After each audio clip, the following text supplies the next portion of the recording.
Yo les gars, comment ça va? Pour ma part ça va bien, je vous retrouve aujourd'hui pour une nouvelle vidéo et j'ai envie de parler d'un truc super intéressant. Alors je pense que ça devait faire un petit moment que je voulais le faire, mais je sais pas, je trouvais que c'était le bon moment de le faire. La Goro de Crevy est sortie depuis un petit peu plus de 2 semaines, et je suis revenu en général sur les anciens Call of. Récemment j'ai mis des Snapchat en plus, et bon, j'ai joué aux zombies entre autres d'anciens Call of, surtout Black Ops 1 et World at War et de Giant sur Black Ops 3, vu que ça reste quand même une map classique. Et puis ensuite j'ai regardé des commentaires sur le trailer de Goro de Crevy et sur mon analyse. Et globalement, s'il y a une chose qui ressort, c'est les gens qui disent le zombie est parti en couille et le zombie a trop changé. Et niveau storyline, niveau gameplay, et bon, on peut un petit peu comprendre ça pour des joueurs qui ne suivent pas forcément bien le zombie. Déjà, je peux remarquer et dire à 100% que tous ceux qui sortent cet argument de le zombie a trop changé, c'est des gars qui connaissent pas vraiment le zombie. C'est plus des mecs multijoueurs ou d'autres jeux en général et qui jouaient peut-être il y a longtemps et qui ne sont plus dedans maintenant. Est-ce que je peux comprendre? Mais ça c'est un point, le zombie a changé, un point qui ne marche pas. Par contre ça marche en multijoueur dans Call of. Et je sais pas si je ferai une autre vidéo de ce côté là et je l'expliquerai, mais je vais pas m'attarder là-dessus vu qu'aujourd'hui j'ai juste envie de faire par rapport aux zombies. Et donc la réponse que j'ai à dire moi par rapport à est-ce que le zombie a changé, moi tout ce que j'ai à dire c'est non, il n'a pas changé, il a évolué. Alors vous pourrez dire ça pour tous les jeux qui ont des modifications, c'est vrai. Mais la raison pour laquelle le zombie a évolué, c'est que tout simplement le zombie ça a été depuis toujours, depuis World at War, surtout sur Black Ops 1, des expériences scientifiques, des modifications d'humains, éléments 115, les complots, secrets Illuminati, tous ces trucs, ça a toujours été là depuis le début. Projets scientifiques, projets secrets, tous les trucs comme ça un petit peu chelous là, naviguer dans le temps, etc. Ça c'est là depuis toujours. Et la seule chose qu'ils ont fait, c'est qu'ils l'ont juste développé. Hein, je veux dire, les Illuminati c'est quelque chose qu'on a vu dans Black Ops 1 et je suis sûr que maintenant s'ils les mettaient, enfin, il y en a qui ne savent pas que ça a été mis dans Black Ops 1, mais dans Black Ops 1 il y avait les Illuminati, ils en avaient un rapport dans la storyline, donc Richtofen avait un rapport avec les Illuminati. Et je suis sûr que si Treyarch réévoque les Illuminati d'une manière encore plus importante dans, on va dire, le DLC 4 pour Black Ops 3, tout le monde va dire yo, ça change, qu'est-ce qu'ils foutent les Illuminati, c'est parti en couille. Or c'est pas du tout le cas, ça ils ont juste approfondi la chose. Et bon, c'est sûr qu'il y a des choses qui n'ont pas leur place dans le zombie, très clairement. Je pense à Black Ops 3, deux choses qui n'ont pas leur place. D'un, les parasites dans Shadows of Heaven. Je trouvais que ça ressemblait plus à des aliens qu'autre chose. Ça m'allait les Margois, mais à la rigueur, les parasites et les fameuses couilles qui tombent sur la carte à certains moments, les meatballs. Je sais pas, personnellement, c'est juste ça. Je pourrais dire, ok, d'accord, les gens ont raison pour dire ouais, ça change du zombie. Et puis, un autre exemple, c'est les fameux robots, la robotique dans Goro de Crevy. On a quand même des Valkyries qui nous sautent dessus, qui nous tirent des trucs électriques, ça aussi. On avait des progrès techniques et de la technologie dans le zombie, mais on n'a jamais eu des trucs pareils, où est-ce qu'on a même plus l'impression de se dérouler genre la Seconde Guerre mondiale, quoi. Et ça, je pourrais être d'accord avec ceux qui vont me sortir ces points là. Je rejoins pour dire que c'est secondaire, mais que ouais, c'est quand même vrai que ça change beaucoup du zombie et que ça est un petit peu parti en couille au niveau de ça. Enfin, après il faut des boss originaux, je veux dire, si on mettait tout le temps les chiens, bah je sais pas, mais donc voilà, pour revenir à ça, j'avoue que de ce côté là ça n'a jamais vraiment été quelque chose qu'on a vraiment vu dans le zombie. Mais hormis ça, non, je pense que le zombie c'est pas parti en couille du tout. Et c'est juste que maintenant ils font quelque chose, ils décident d'y aller plus profondément et d'alterner entre le compliqué, le facile, le simple, le compliqué, le dur, le complexe, enfin tout ça dans une seule map, ils essaient de tout mettre en fait. Et je vois aussi par exemple des gens qui disent yo, avec les dragons c'est parti en couille. Bah c'est pas réellement parti en couille, je veux dire, quand tu penses, ok, c'est un petit peu différent d'habitude, mais non, c'est pas du tout parti en couille. Je veux dire, les dragons, ok, ils bloquent certaines zones, mais ça c'est des trucs qu'on pouvait voir avant. Et puis on peut les prendre pour aller au pack-a-punch. Mais au final, le dragon c'est quelque chose qui quand même reste un élément fantastique, qui est la base du zombie, élément 115, etc. Les expériences, tout comme ce qu'on pouvait voir avec les dragons. Donc moi je pense pour les dragons, ils ont entièrement leur place. Et puis c'est juste un système d'aller au pack-a-punch. Donc on remplace par exemple un avion par un dragon. C'est juste une idée plus originale et d'approfondir la chose dessus. Maintenant je vais au niveau du gameplay dire est-ce que ça a changé ou pas.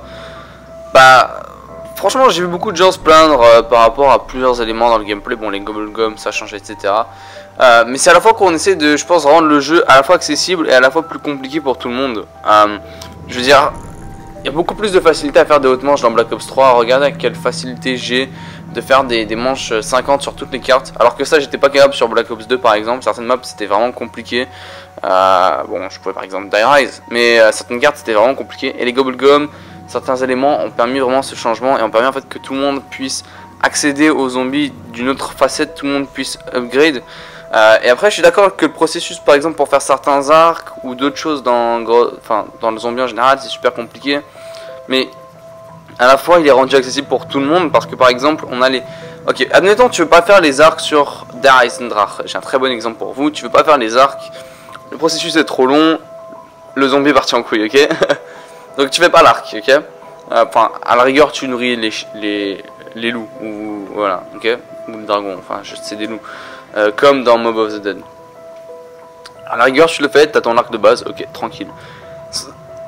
Pas de problème. Et là où est-ce que justement ils ont fait un changement au niveau du gameplay et qui est super intéressant pour justement dire, pour ceux qui disent yo les améliorations d'arc par exemple, toutes ces étapes c'est parti en couille dans le zombie blablabla, bah ils ont mis à la place pour remplacer les personnes qui veulent pas faire les Wonder Weapon, ce processus casse-couille, ils ont mis à la place le double pack à punch comme câble HS et tout ce qui vient avec pour permettre aux joueurs de prendre, s'ils veulent ne pas faire tout le processus pour le 4 casse-couille par exemple sur Zetsubo no Shima, et prendre une autre arme à la place et mettre un haut fourneau ou un câble HS dessus pour pouvoir trouver une alternative à la Wonder Weapon. Vous voyez ce que je veux dire? C'est méga une bonne idée. Les gens y ont pas pensé comme je le pense. Il y a plein de gens qui font comme yo, c'est super compliqué de faire le 4 certains arcs, et ouais ok je suis d'accord, l'arc, les arcs sont quand même compliqués, si tu connais pas le zombie t'es un petit peu dans la merde, mais d'un autre côté t'as par exemple le double back punch qui entièrement est une alternative et limite mieux.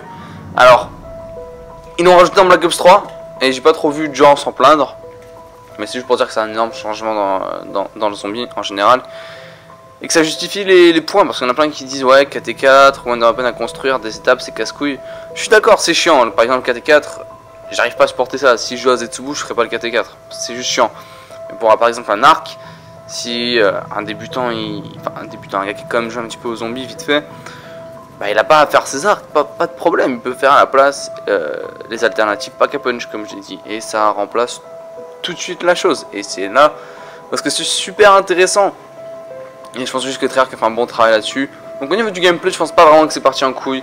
Il y a 2-3 éléments qu'ils ont pas vraiment pensé. Et comme je veux dire, je peux donner des exemples sur Black Ops 3, vu que c'est depuis Black Ops 3 qu'on dit yo le zombie est parti en couille, c'est n'importe quoi, ça a vraiment changé. On va regarder par exemple Shadows, ok, quand il joue plusieurs fois, franchement, non, il n'y a pas de truc vraiment compliqué. Bon, c'est un petit peu complexe et chiant les rituels, mais une fois que c'est fait, c'est le côté de Giant, c'est la base, c'est classique. Alors je dis, si t'as tous tes atouts, t'as 2 bonnes armes dans la boîte, enfin bref, t'as pas de problème là-dessus. Der Eisendrache est super simple, à la manchette, si t'as ouvert toute la carte, t'as normalement ton arc et t'es en pleine amélioration d'arc. Si tu fais pas ton arc, t'es en train de faire des points, ainsi que éventuellement pas chez ton arme, faire le spécialiste, etc. Et voilà, tout s'enchaîne, vous voyez à quel point c'est super simple. Zetsubo no Shima c'est la seule qui rentre dans la catégorie trop complexe, pour certains qui disent ouais c'est trop compliqué, et puis voilà. Et l'autre chose que je vais vous montrer c'est ce screenshot, j'ai trouvé ça sur un forum anglais que je regardais. En gros c'est un guide de survie sur Arc d'Iron Totten, et en gros il y a 4 trucs: prendre l'atout de 3 armes, quel seul atout, prendre de bonnes armes dans la boîte et change pas de place, prendre le lance-flamme et le pistolet laser. Je suis pas trop d'accord parce qu'il y a la MG42 quand même sur Rolator.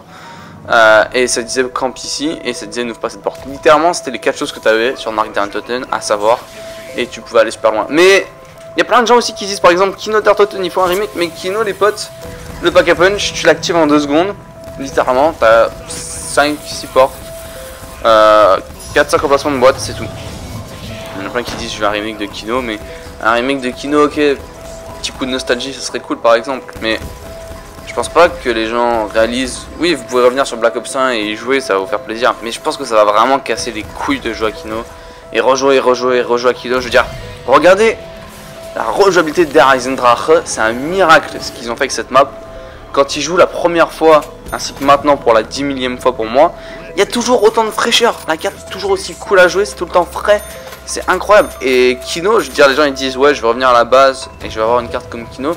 Bah les gens à mon avis n'ont pas réalisé que ok un remake comme Kino ça peut être cool, mais non, enfin je veux dire c'est impossible définitivement, parce que tu vas tellement te faire chier à cause du manque de rejouabilité. Et donc je pense que ils ont fait quelque chose de juste super bien honnêtement avec le zombie jusqu'à maintenant. Alors il y en a qui disent ça pour la storyline aussi, c'est parti en couille, et c'est vrai que la storyline, ok je peux comprendre que si tu suis pas t'es un petit peu perdu, et ça j'adhère avec certains.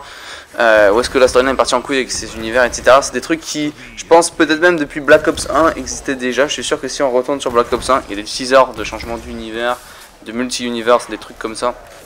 Mais d'un autre côté, je pense qu'au niveau de la storyline, en même temps, ce que Jason Blundell essaie de faire, c'est juste prendre un deuxième degré la première storyline qui existe, donc il a quand même gardé les bases.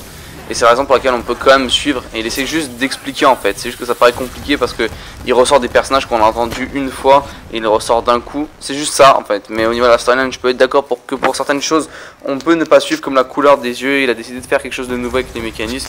En même temps, il réécrit sa propre histoire. Donc c'est quand même compréhensible. C'est juste que le problème à mon goût par rapport à ça, c'est qu'il y a eu une première storyline, ok, qu'on connaît tous, qu'on a suivi, et il y a eu une deuxième qui a modifié la première. Et donc certaines personnes étaient comme yo. C'est quoi ça modifie totalement la première, ça fait pas de sens. Enfin bref, j'espère que cette vidéo vous aura plu. Si la vidéo vous a plu, comme d'habitude, vous pouvez lâcher un petit pouce vert, me donner votre avis dans l'espace des commentaires. Moi je vous dis ciao, bye les gars, je vous retrouve très prochainement pour d'autres vidéos.